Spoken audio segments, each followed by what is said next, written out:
شیخ صاحب، واقعہ کربلا جیسے بیان کیا جاتا ہے، واعظین اور مورخین جو اس میں مبالغہ آرائیاں کرتے ہیں، ان کے بارے میں آپ کا کیا خیال ہے؟ میں اللہ تعالیٰ جل وعلا سے پہلے معافی طلب کرتا ہوں۔ یہ جملہ میں نے اس لیے کہا کہ جملے کچھ سخت ہیں۔ رب کائنات جل وعلا نے جھوٹوں پر لعنت فرمائی ہے، لعنت اللہ الکاذبین، اللہ تعالیٰ کی لعنت ہے جھوٹوں پر۔ اگر حقائق بیان کیے جائیں، مبالغہ آمیزی نہ کی جائے تو یہی بات حق ہوا کرتی ہے۔ جی بے شک۔ اگر مبالغہ آمیزی سے کام لیا جائے تو معاذ اللہ تعالیٰ سے معاذ اللہ تعالیٰ، پھر میں وہ جملہ کیا کہوں کہ ان لوگوں کے لیے کیا کچھ ہوگا جو جھوٹی باتیں منسوب کرتے ہیں۔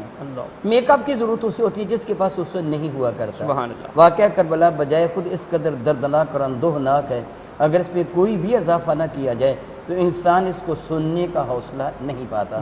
میں نے خاندان مصطفیٰ کریم صلی اللہ علیہ وسلم کتاب میں نے لکھی ہے، اس میں واقعہ کربلا کو میں نہیں کما حق کو لکھ سکا، اس لیے کہ میرے اندر حوصلہ نہیں تھا کہ میں واقعہ من نوعاً اس انداز سے نقل کروں جیسے پیش آیا۔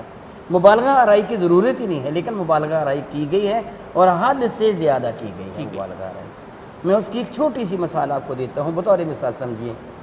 سیدنا امام قاسم یا حضرت سیدنا علی اکبر رضی اللہ تعالی عنہما، دونوں میں سے کوئی شہزادہ، میں یہ آپ کو مثال دے رہا ہوں۔ یزیدی کے سامنے گئے، لشکر یزید میں سے کوئی شخص ان کے مد مقابل آیا، اور جو کچھ عام کتب میں لکھا ہے یا واعظین بیان کرتے ہیں کہ حضرت علی اکبر نے یہ فرمایا، مد مقابل نے یہ کہا، آپ نے یہ فرمایا، پھر یہ کہا، پھر آپ نے مد مقابل پر حملہ کر کے یزیدی کو قتل کر دیا۔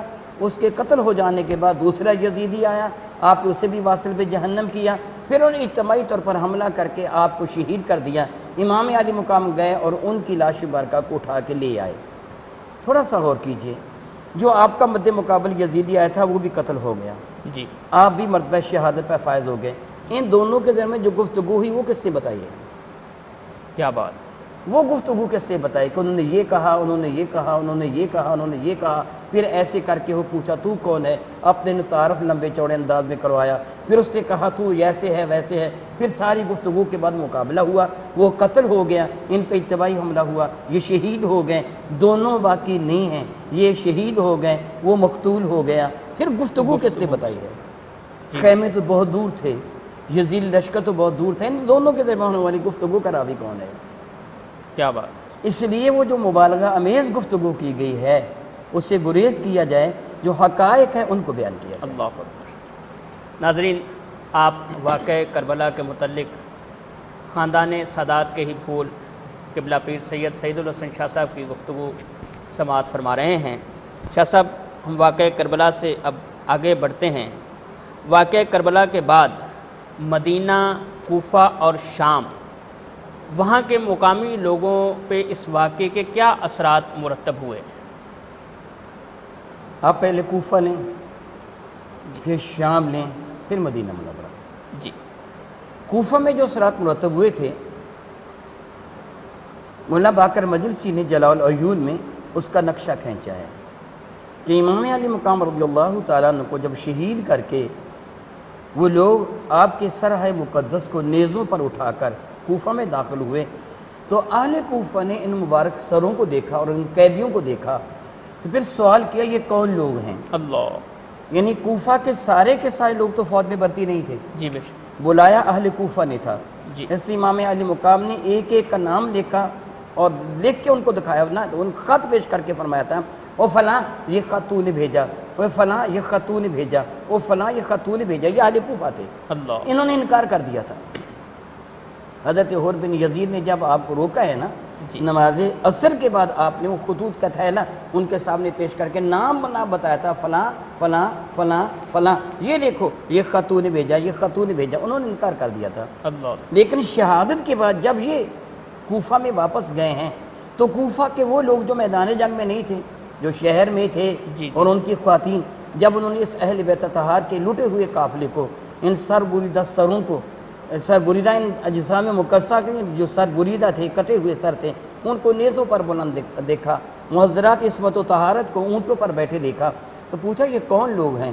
جب ان کو بتایا گیا کہ یہ اہل بیت طہار کے نفوس قدسیہ ہیں، تو مولانا باقر مجلسی نے جلال العیون جلد 2 میں لکھا ہے کہ پھر اہل کوفہ نے ایسا ماتم کیا کہ دیدہ روزگار نے ایسا ماتم نہیں دیکھا اللہ تھا۔ اللہ حضرت سیدنا امام زین العابدین اس سے فرما رہے تھے بدبخت تو تم نے ہمیں شہید کیا اور ابھی سے تم نے رونا شروع کر دیا۔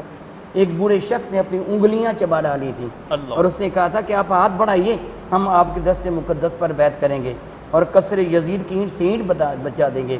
اور آپ نے جواب میں فرمایا تھا بدبخت تو اب تمہارے اس جھانسے میں کوئی بھی نہیں اللہ آئے اللہ گا۔ اللہ تم نے میرے باپ کے ساتھ دھوکہ کیا، میرے دادا کے ساتھ دھوکہ کیا اور مجھ کو قتل کروانا چاہتے ہو۔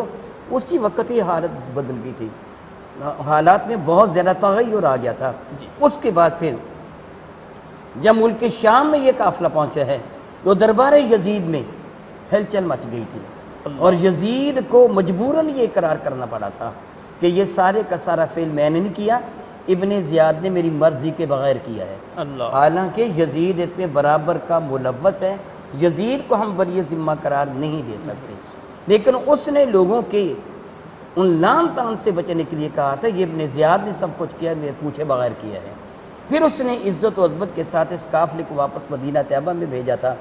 اور پھر اہل مدینہ کی جو حالت تھی وہ علامہ الشیخ عبدالمحدث دہلوی رحمۃ اللہ تعالی نے جذب القلوب الی دیار المحبوب میں نقل فرمائی ہے۔ اسی طرح دیگر کتب تواریخ جن میں مدینہ طیبہ کا تذکرہ ہے بطور خاص، اس میں یہ کہ جب اہل مدینہ کو یہ پتہ چلا کہ امام علی مقام رضی اللہ عنہ کے ساتھ ایسا ایسا سلوک کر لیا گیا ہے، تو اہل مدینہ کو یہ بھی بتایا گیا کہ یزید ان میں ملوث نہیں ہے، اس فعل میں یزید کا کوئی بھی کردار نہیں ہے۔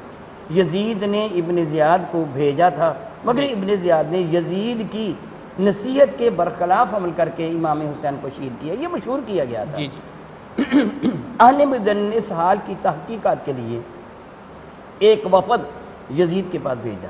جی یزید نے جس طرح فی زمانہ ایک سیاستدان لوگوں کو خریدتا ہے، جی جی یہی عمل کیا کہ آنے والے وفد کے لیے اپنے خزانوں کے منہ کھول دیے، اللہ ان کو بہت کچھ پیش کیا، لیکن جب وفد واپس آیا تو اس وفد نے صاف صاف بتایا اگرچہ یزید نے ہمارے ساتھ بہت اچھا سلوک کیا ہے، مگر ہم گواہی دیتے ہیں کہ یزید خلافت کے لائق نہیں، پہلے درجے کا بدکار ہے، فاسق و فاجر ہے، حرام کو حلال قرار دیتا ہے، شراب نوشی کرتا ہے، بندروں کو تاج پہناتا ہے، اس کے دربار میں نوجوان لڑکیاں حاضر رہتی ہیں، وہ اچھا شخص نہیں ہے۔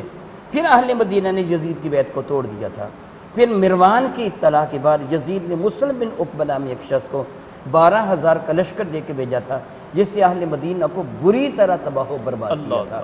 اور مدینہ طیبہ کی مسجد نبوی وہ جگہ کہ جس کو ہم ریاض الجنہ کہتے ہیں کہ جنت کے باغوں میں سے ایک باغ میرے قریب نے فرمایا ما بین بیتی و منبری روضۃ من ریاض الجنہ، اس ریاض الجنہ میں ان یزیدیوں کے گھوڑے مسلم بن عقبہ بدبخت کی زیر قیادت جو لشکر آیا تھا اس ریاض الجنہ میں بندے ہوئے تھے، اور 3 دن تک مسجد نبوی شریف میں نہ اذان ہوئی ہے، نہ اقامت ہوئی ہے، نہ جماعت ہوئی ہے، اور مدینہ طیبہ کو بری طرح لوٹا گیا اور عصمت دری ایسی کی گئی معاذ اللہ تعالیٰ ثم معاذ اللہ تعالیٰ کہ علامہ شیخ عبدالمحدث دہلوی نقل فرماتے ہیں بات کرتے ہوئے حیا محسوس ہوتا ہے، اس واقعہ کے بعد 1000 لڑکا ناجائز پیدا ہوا۔ اللہ اہل مدینہ کے ساتھ یہ حسن یزید نے کیا تھا، اور یہ رد عمل تھا اہل مدینہ کا یزید کے خلاف، انہوں نے اس کی بیعت کا انکار کر دیا تھا، قتل ہونا قبول کر لیا، برباد ہونا قبول کر لیا، مگر انہوں نے یزید کی بیعت کو توڑ دیا۔ اللہ اکبر۔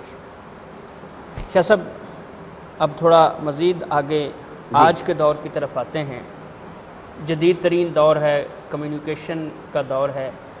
آج کے دور میں واقعہ کربلا کو کس نظر سے دیکھا جا رہا ہے، اور اگر اس کو صحیح طرز سے بیان کیا جائے تو اس کے کیا اثرات آج کے دور مرتب ہو سکتے ہیں؟ بحمد اللہ تعالیٰ ثم الحمد اللہ تعالیٰ، جس میں سب سے بنیادی شے ہے وہ یہ ہے یزید نے نمرود، شداد یا فرعون کی طرح کوئی خدائی دعویٰ نہیں کیا تھا۔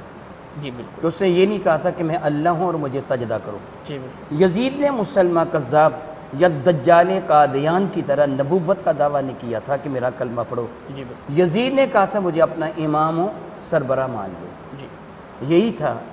آج کل کے زمانہ میں جو ووٹ دیے جاتے ہیں یہ منافقت اور دھوکے کے ساتھ پرچی پہ مہر لگا کر چھپا کر صندوقچی میں ڈالے جاتے ہیں، کسی کو پتہ نہ چلے کس کو ووٹ دیا ہے، اللہ وعدہ کسی کے ساتھ کیا ہوتا ہے، ووٹ کسی اور کو دیا جا رہا ہوتا ہے، منافقت ہوتی ہے۔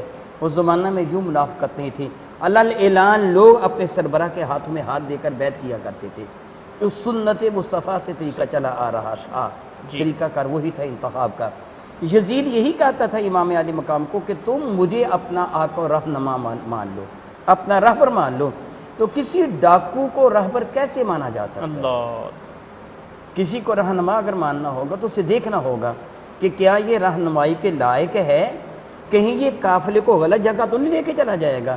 جی۔ بطور مثال اگر آپ نے کراچی کی جانب سفر کرنا ہونا تو ایسی گاڑی میں آپ بیٹھیں گے جو کراچی کو جا رہی ہوگی، پشاور کی طرف جانے والی گاڑی میں آپ نہیں بیٹھیں گے۔ جی بے شک، اگر کسی کو اپنا آقا اور سربراہ ماننا ہوگا تو اسے ماننا ہوگا جو اللہ اور اس کے رسول کے راستے پر چلنے والا ہوگا۔ بے شک، آپ نے یہی انکار کیا تھا کہ میں یزید کو اپنا آقا تسلیم نہیں کر سکتا۔ اللہ، وہ بہت خوب کہا، سرداد نداد دست دست درد سے یزید حقا کے بنا لا الہ اسد حسین۔